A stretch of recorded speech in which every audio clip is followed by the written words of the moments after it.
Привет, друзья! Сегодняшний день в Германии и Европе выдался настолько насыщенным, что у меня складывается впечатление, политика вошла в новую фазу. Канцлер Фридрих Мерц снова оказался в центре громкой дискуссии в Бундестаге. Депутаты спорят не просто о законах, а о его способности удерживать Германию в единстве. Но это только начало. В Вашингтоне новый министр обороны Соединенных Штатов Америки делает заявления, которые могут изменить баланс сил в Европе.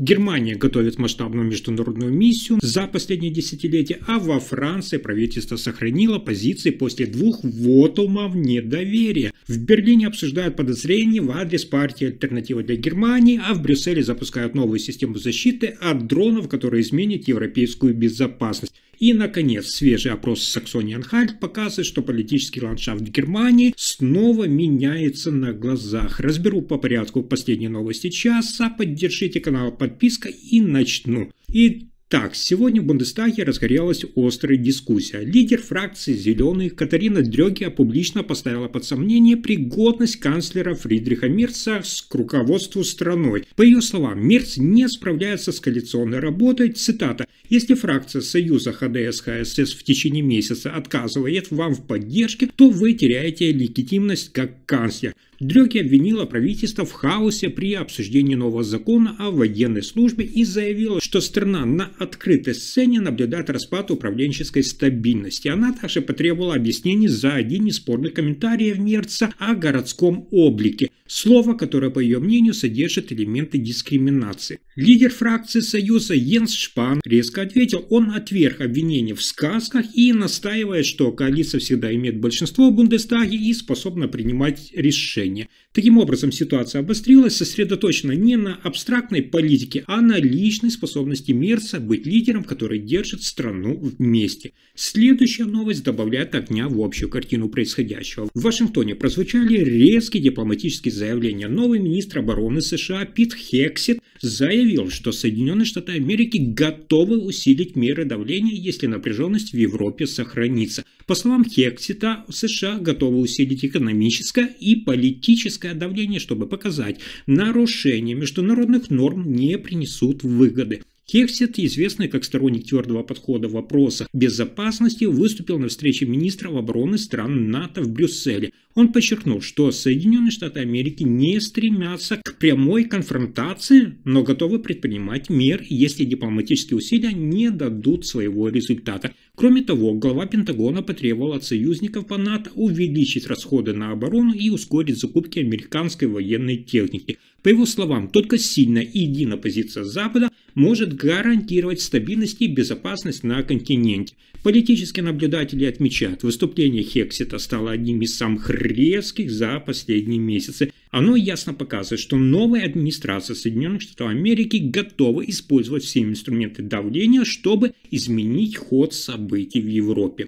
А дальше еще интереснее. В Литве начинается масштабная миссия. Германия расширяет свое участие в международной оборонной программе, и это уже не просто символ, это часть новых реалий безопасности. Напомню, что сейчас в Литве размещены около 400 немецких солдат, но к 2027 году планируется довести численность до 4800 человек. Панцербригада 45, полностью боеспособное подразделение. Новый главный пункт дислокации – будущая казарма с учебным полигоном в Руднинкай. Пока она строится, военные используют временные помещения. Генерал бригады Кристоф Хубер заявил, что уже запланированы крупные учения, они нужны, чтобы проверить готовность и показать, что обещания не просто слова. Премьер-министр федеральной земли Саксонии-Анхальт Рейнер Хаселов во время визита в Вильнюс подчеркнул, цитата: «Это не просто символическое присутствие». Он отметил, что солдаты из Германии чувствуют себя здесь принятыми и что миссия носит характер такой пионерской работы. Хаселов также настаивает на четкой концепции службы в армии. Требования, критерии и справедливость должны быть понятны каждому. Сейчас обсуждается реформа, связанная с добровольной службой. Помимо безопасности, Хаселов вел переговоры и о сотрудничестве с прибалтийскими странами, особенно в сфере технологий, дронов и оборонной индустрии.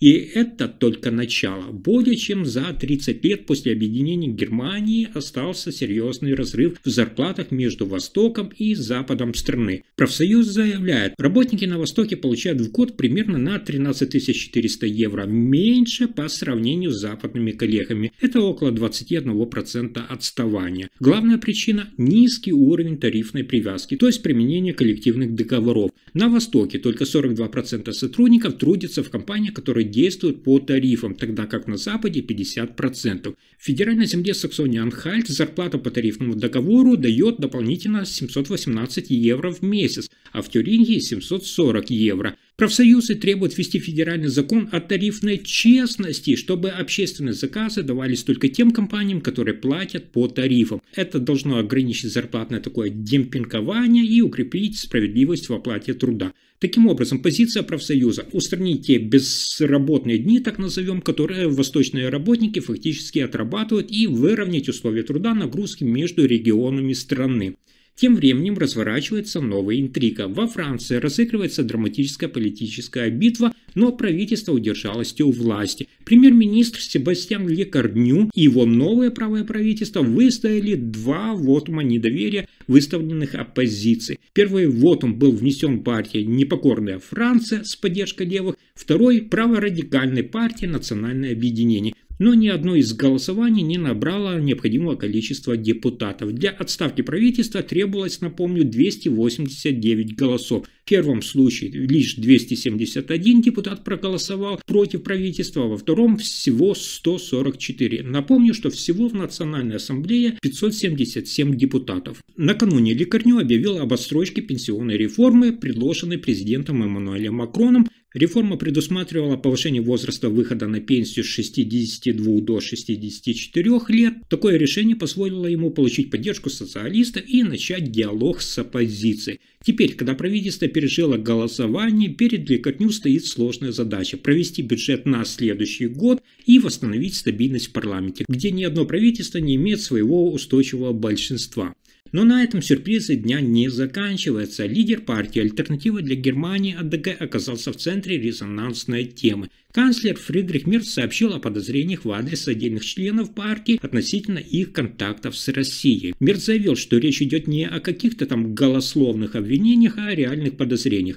По его словам, некоторые политики «Альтернативы для Германии» поддерживают связи, которые ставят под угрозу национальную безопасность Германии. Такие обвинения – это сильный политический шаг. Мерц, представитель консервативной партии ХДС, выступает очень решительно и нацеливается на подрыв репутации оппонентов. В ответ представители «Альтернативы для Германии» АДГ отвергают все обвинения. Они заявляют, что Мерц пытается дискредитировать партию перед предстоящими выборами и требуют доказательств. Сейчас в Германии наблюдается заметное политическое соперничество. Обсуждение таких возможных контактов с Россией повышает уровень напряженности между правительством Мерца и АДГ, и страна следит за ситуацией.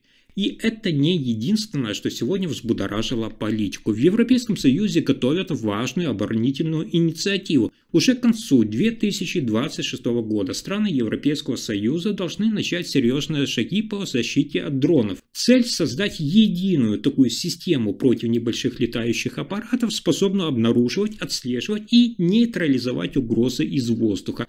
По плану Европейской комиссии первые элементы этой системы станут доступными еще в 2026 году, а полноценная защита, когда система будет работать в связке между всеми странами, должна быть завершена к концу 2027 года. Инициатива получила название «Европейская система обороны против дронов». Она заменяет идею стены дронов, предложенную ранее для восточной границы Европейского Союза. Планы включают совместные закупки радаров, сенсоров, систем подавления сигналов и перехватчиков. Все это должно быть интегрировано между странами. По словам представителей Европейской комиссии Урсулы фон дер Ляйен, время действовать пришло. Недавнее нарушение воздушного пространства ряда стран продемонстрировали, что такие механизмы уже не выдерживают новых угроз. Европейская внешнеполитическая глава Кая Каллас подчеркнула, что проект будет дополнять НАТО, но закупки должны вести сами государства-члены. Однако перед запуском стоит преодолеть немало препятствий. Технические сложности, согласование между странами и финансирование. Тем не менее, если все пойдет по плану, к 2027 году Европа получит надежный щит против угроз из воздуха от дронов любого масштаба.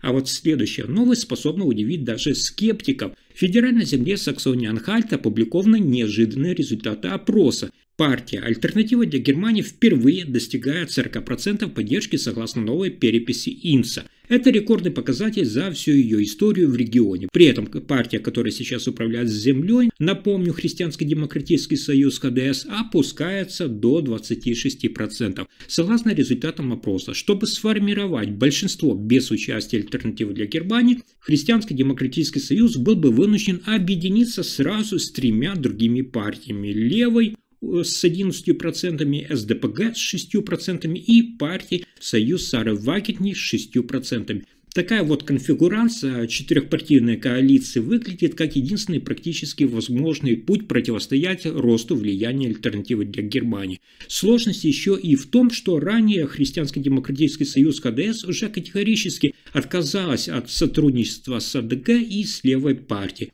Премьер-министр Саксонии-Анхальт Рейнер Хазелов, который сейчас уходит с поста, заявил, что в новых условиях управление регионом окажется крайне трудной задачей. При этом в вопросе также указано, что если бы выборы проходили прямо вот сейчас и было прямое голосование за кандидатуру глав региона, то кандидат от «Альтернативы для Германии» Ульрих Зигмунд получил бы 22%, чуть впереди кандидата от ХДС Шульца, у которого 21%. Таким образом, «Альтернатива для Германии» не просто на подъеме, она доминирует в вопросах, при том, что традиционные партии, особенно, как я сказал, ХДС, Христианско-демократический союз, теряют позиции, и перед политиками стоит задача либо искать широкие коалиции, либо столкнуться с еще более сильным давлением со стороны «Альтернативы для Германии». Если информация оказалась полезной, ставьте лайк, подписывайтесь на канал и делитесь видео. Спасибо за просмотр.